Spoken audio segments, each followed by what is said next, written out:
پھر اسی طرح نبی صلی اللہ علیہ وسلم دن میں 100 بار استغفار کیا کرتے تھے. تو اس لیے ہم سب کو بھی کثرت سے استغفار کرنی چاہیے. استغفار بیماریوں کا علاج بھی ہے اور اللہ کے عذاب سے بچانے والا بھی، اللہ سبحانہ وتعالیٰ کی رحمت پانے کا ذریعہ ہے، اور پھر بارش کے نزول کا ذریعہ بھی ہے، زراعت میں برکت کا ذریعہ، کبیرہ اور صغیرہ گناہوں سے معافی کا ذریعہ، اچھا اعمال نامہ پانے کا ذریعہ، یعنی قیامت کے دن انسان کو جن کی بخشش ہوگی ان کو خوشخبری دی جائے گی اور ان کا نامہ اعمال جو ہے وہ بہترین نامہ اعمال ہوگا. پھر جنت میں درجات کی بلندی استغفار کی وجہ سے ہوگی. تو اس لیے ضروری ہے کہ ہم اٹھتے بیٹھتے اپنے گناہوں کی معافی مانگتے رہیں، اور استغفار کے لیے انسان اپنی زبان میں بھی اللہ تعالیٰ سے بخشش مانگ سکتا ہے. لیکن بہتر یہ ہے کہ اگر انسان قرآنی دعاؤں اور مسنون دعاؤں کا سہارا لے اور ان کو سیکھ بھی لے، کیونکہ یہ ہم سب کی ضرورت ہے. سورۃ نوح میں اللہ سبحانہ وتعالی فرماتے ہیں، حضرت نوح علیہ السلام نے اپنی قوم کو استغفار کرنے کو کہا، اور کیا کہا؟ فَقُلْتُ اسْتَغْفِرُوا رَبَّكُمْ، میں نے اپنی قوم سے کہا کہ اپنے رب سے استغفار کرو، اپنے رب سے معافی مانگو. تو نتیجہ کیا ہوگا؟ إِنَّهُ كَانَ غَفَّارًا، بے شک وہ بہت زیادہ معاف کرنے والا ہے. يُرْسِلِ السَّمَاءَ عَلَيْكُمْ مِدْرَارًا، تم پر آسمان سے خوب بارشیں برسائے گا، آسمان کو تم پر برسنے والا بنا دے گا. وَيُمْدِدْكُمْ بِأَمْوَالٍ وَبَنِينَ، تمہیں مال اور بیٹوں سے مدد دے گا. وَيَجْعَلْ لَكُمْ جَنَّاتٍ، تمہارے لیے باغات بنائے گا. وَيَجْعَلْ لَكُمْ أَنْهَارًا، اور تمہارے لیے نہریں جاری کر دے گا. آپ دیکھیں کہ ایک انسان کی خواہش کیا ہوتی ہے کہ اس کو کیا کچھ ملے، یعنی رہنے کا مقام اور حالات جو ہیں وہ پرسکون ہو. پھر اس کے بعد یہ کہ مال ہوں، بیٹے ہوں، باغ ہوں، اور زندگی کی اور آرائشیں اور نعمتیں ہوں. یہ ساری چیزیں کہاں سے ملتی ہیں، کیسے ملتی ہیں؟ استغفار سے ملتی ہیں. عام طور پر لوگ پریشان ہوتے ہیں، دکھی ہوتے ہیں. مثلا ایک شخص ایک بزرگ کی محفل میں آیا اور اس نے کہا کہ میرے حالات بہت تنگ ہیں، مجھے بہت پریشانی ہے، میرا رزق بہت تنگ ہے، تو آپ مجھے کوئی وظیفہ بتائیے. تو انہوں نے اس کو کہا کہ کثرت سے استغفار پڑھو. دوسرا آیا، اس نے کہا بچوں کی شادی نہیں ہوتی، تو آپ نے اس کو بھی کیا بتایا کہ کثرت سے استغفار کرو.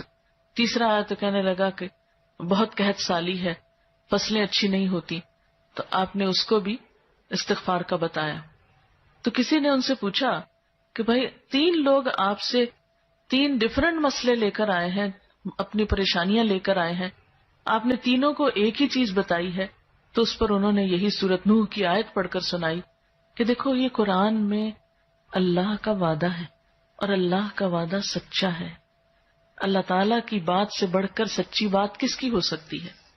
ہمارے پڑھنے میں کمی کوتاہی ہو سکتی ہے، لیکن اللہ کی بات میں کوئی شک نہیں. ذالک الکتاب لا ریب فیہ، یہ وہ کتاب ہے جس میں کوئی شک نہیں.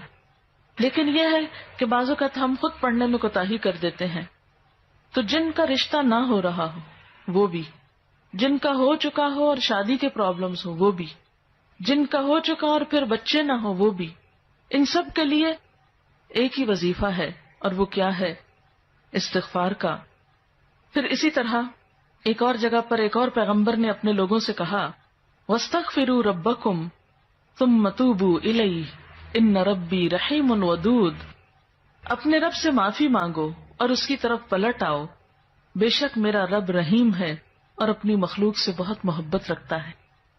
یعنی جب کسی بندے پر کوئی تکلیف آتی ہے تو ایسا نہیں کہ اللہ تعالیٰ اس پر خوش ہوتے ہیں اور جان بوجھ کے ستانا چاہتے ہیں بندوں کو. اللہ تو بندوں کے حق میں بہت مہربان ہے. پھر سوال یہ پیدا ہوتا ہے کہ تکلیف آتی کیوں؟ اگر وہ ہم سے محبت کرتا ہے اور وہ بہت مہربان ہے. تو بات یہ ہے کہ کچھ چیزیں ہم اچھے حالات میں سیکھتے ہیں اور کچھ چیزیں ہم ہارڈ شپ سے سیکھتے ہیں. کچھ نعمتوں کی قدر ہم اچھے طریقے سے ویسے ہی کر لیتے ہیں، اور کچھ چیزوں کی قدر ہمیں اس وقت آتی ہے جب کوئی مشکل پیش آتی ہے. آپ دیکھیے کہ اس کی مثال یوں ہی ہے کہ جیسے کچھ کھانے آپ کچے ہی کھا لیتے ہیں، جیسے فروٹس وغیرہ ہیں، آپ کو پکانے کی ضرورت نہیں ہوتی، لیکن کچھ کھانے آپ کو پکا کر کھانے ہوتے ہیں.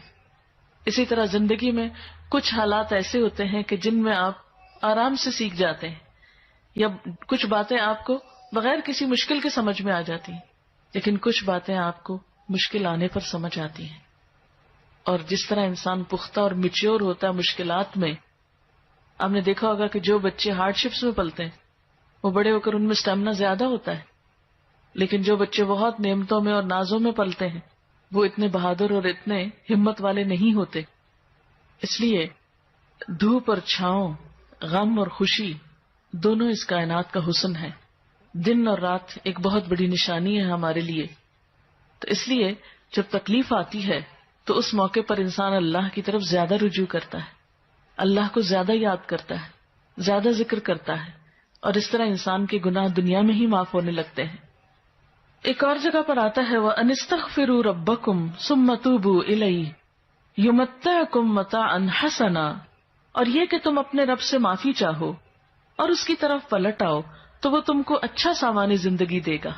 یعنی دنیا کی اچھی نعمتیں کس سے ملیں گی؟ استغفار سے.